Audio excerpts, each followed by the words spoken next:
It was Nehemiah's job to make people happy. Not only did he have to make himself presentable before he came before King Artaxerxes, he had to make his hair right, his beard right, his clothes right, his shoes right, make sure that he looked the part of the king's right-hand man. Not only did he have to do that, because the king could just have his head if he was having a bad day. You don't look right. What's wrong with you? Be off with you. And you remember the king Esther's husband, who could just by lowering his scepter accept you, or not lowering it, say that you were banished forever or that you were to be killed. This was his grandson, Artaxerxes, and he was much the same. So Nehemiah's job wasn't just for himself to be happy and presentable, but to make sure that other people who came before the king were happy as well. But this wasn't easy, because the people who'd come for the king's council were not happy. They had already gone to the local council, they'd gone to the local judges, then they'd gone to the regional council, the regional judges, and nobody could help them. So now they'd come to the king for an answer, and they wanted help. And so Nehemiah would meet them at the door, and as he met them, he would say, "Okay, you're here to see the king?" "Yes, I'm here to see the king. I'm very upset." "Well, what are you upset about?" "Well, you wouldn't believe what happened. While I was away on holidays, my neighbor came over, and he took a fence post out of my yard, and he walked 10 big steps right out our fence posts, and he took 10 big steps into my yard, and he put it back down. 10 yards he stole." And that's, 10 yards, not that bad, but guess what? 5 miles long is our fence line. So 10 yards by 5 miles, you can do the mathematics on that and figure out he has stolen a huge chunk of my grazing land, and I want it back. And Nehemiah said, "Well, you should get it back. It sounds like you have a perfectly good case." "Well, what are you going to do about it?" "Well, I'm going to let you talk to the king, but I need to warn you. You need to, can you just do something for me? You need to be, the king likes smiles. So can you just do it again with a smile?" "Do what again with a smile?" "Well, tell me that whole story." "But I'm not happy about it." "I know, but it's just really important. The king likes us to be happy. So can you try it? Just try. Put a happy face on. You'll be amazed." So, okay, I'll try this. Like that? Yes, that's for good. Okay. You're not going to believe what happened, okay? My next door neighbor, I went away on vacation, and my next door neighbor came over, and he took the fence post out of my yard and his yard and just took 10 huge steps into my yard and put it back in the ground. And he did that with every fence post for 5 miles, 10 yards of my yard he stole. And so you imagine all the grazing land. Isn't that hilarious that he would do that to me? And Nehemiah said, "Very good. I think the king will be very happy with that. You seem very happy." "Okay, well, I think I can do that." And off they would go to see Nehemiah, see the king. And so Nehemiah stood and greeted people, warmed them up to meet the king. But one day, when Nehemiah came into the king's palace, he didn't put on any fake presentation. He was not happy. And so he didn't do his hair. He left it just the way it was when he woke up. His beard was sideways. His clothes were tattered. He was still wearing his bunny slippers. And he just walked right into the king's throne room, and he just stood next to the king. And the king said, "Nehemiah?" "Yes." "What are you doing?" "I'm just reporting for work." "I mean, why are you looking like that?"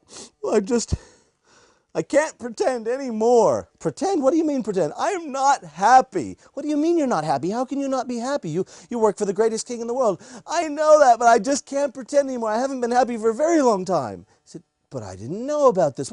What's made you so unhappy?" And Nehemiah started to tell him. He said, "My cousin, he lives near Jerusalem, my homeland," because Nehemiah was a Jew. And he said, and when he came to visit me recently, I saw him come, and I said, "Tell me some words of our homeland. Tell me, how is it going?" And he said, "Oh, everything is lovely. Israel's beautiful, and the people have lovely farms. So tell me of God's city, of Jerusalem." And you know what he told me, King? He told me that Jerusalem, there's really no Jerusalem. There's no wall, so there's no city, so there's no temple. And I've always believed that there was this place where God was being worshipped, and where my people were worshiping God the way he wanted to. And it's not there, and I can't be happy anymore. I'm devastated. And the king was really concerned. He really liked Nehemiah, and he said, "Nehemiah, what can I do to help? Do you want me to send some people to build the city?" I would love it if you would just let me go. Would you send me to build the wall around the city? You don't know how to build, Nehemiah. No, I can lead people. I can make people do things. I can give them the courage and the empowering to go and do it and to make something great of themselves and of this wall. I know I could do it. He said, well, so if I let you go and you do this thing, you build this wall, you'll come back and you'll be happy? I would be so happy. I would be so happy. All right, well, okay, you can go. Is there anything else I can do for you before you go? Yes, could you just write a little letter that just says, sign it at the bottom, you wrote it, and it just says, Nehemiah is building a wall around Jerusalem. Please give him any wood or rocks or any resources he needs, and I will pay for it. Signed, Artaxerxes. I'm sorry, what? You said, I will pay for it. Well, I mean, the treasury. You've seen the treasury recently, have you? There's lots of gold. Could you do that? You could pay for it, and then there'd be no trouble building. So, you want me to pay for it from my treasury? Yes. And that would make you happy? Yes. All right, I'll do it. And amazingly, King Artaxerxes did it. He signed the paper, he wrote the letter, and he sent it with Nehemiah. And when Nehemiah got there, good news travels fast, and the people were there, they were ready, and they were excited to build the wall around Jerusalem. And he plotted it out, he planned it out, and by the time he said go, they were ready. He did something interesting. Nehemiah said, before we build the wall, I want you, said to each person, I want you to go in the city and choose where your city home is going to be. You've already got your country home where your farm is. Where's your city home going to be? And everyone wants the home near a gate, near the wall. And so they all went and chose their homes. And pretty soon all the city homes that were facing the wall to be were taken. And Nehemiah said, okay, now that you've chosen your home, I'd like you to build the part of the wall in front of your house. Very smart, because guess what's going to happen if you say, wall, schmal, I don't really want to build a wall. I'll just let other people build it. Well, the wall would get built all the way around, and there'd be this hole right in front of your house. When the enemy comes and decides to break into Jerusalem, where are they going to go? Through the hole. What house are they going to attack first? Your house.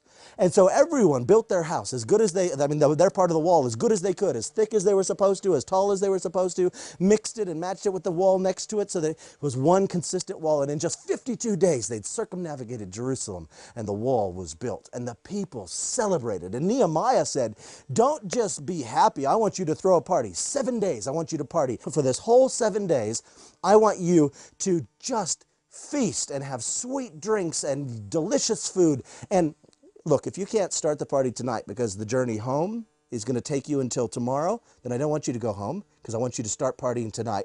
So you just go to somebody else's house and they will put you up for the week and they'll feed you for the week and you can just party here in Jerusalem.